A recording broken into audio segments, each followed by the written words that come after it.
So just some questions for you to ponder with your clergy and laity together. When's the last time you brought someone to Christ?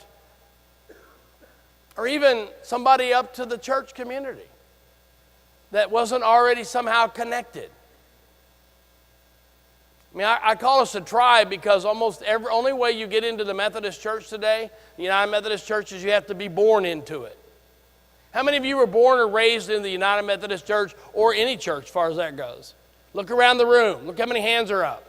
How many of you, keep them up. I didn't tell you to put them down. Look around the room. Don't look at me. Look around the room. What do you see? We were all raised in the church. We don't have any experience in what it means not to be churched. We're not used to reaching people that have no clue about this and are disinterested.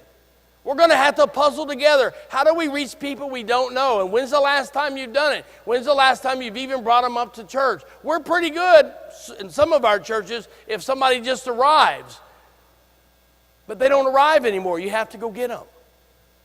How much time in a week do you spend with people you don't already know? Pastors of established churches, you ought to be spending 10% of your work week with people you don't know. Laity, any PPR people in the room? And you need to protect them when they do it. Now, don't just go hang out. I hang out in the fire department. I like things on fire. And the church doesn't pay me to hang out in the fire department. If I just hang out in the fire department and have a great time, I'm a volunteer, and nobody ever comes back to the church, then something's wrong.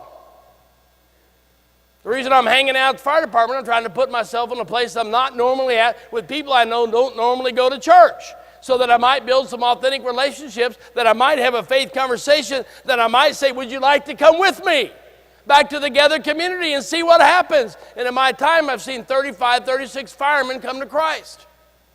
Now, trust me, they didn't kneel in the fire hall and tell me it. Mostly, I see them at the communion rail with a tear going down their face, and I know they've been convicted. Can I get an amen, or do we care? What's your deal? I don't know. That's just, I hang out with my affinity, which is the fire department. Where are you hanging out with people that don't go to church? If you're just hanging out with all people who go to church, that's a huge risk. You need to hang out with some people you don't. If you say, I don't know where those people are in my town, come see me, I can help you. What's keeping you off the mission field in your community?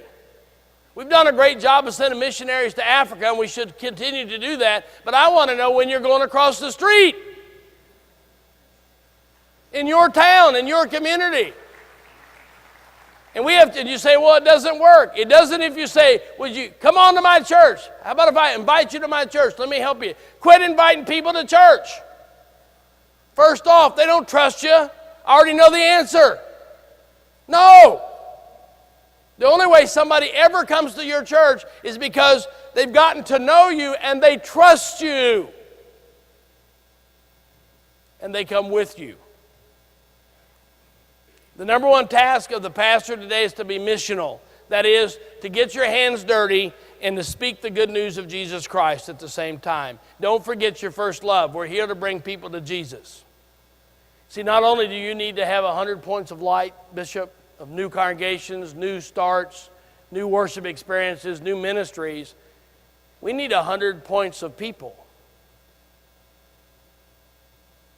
who've got the moral courage to walk down to something and start a relationship.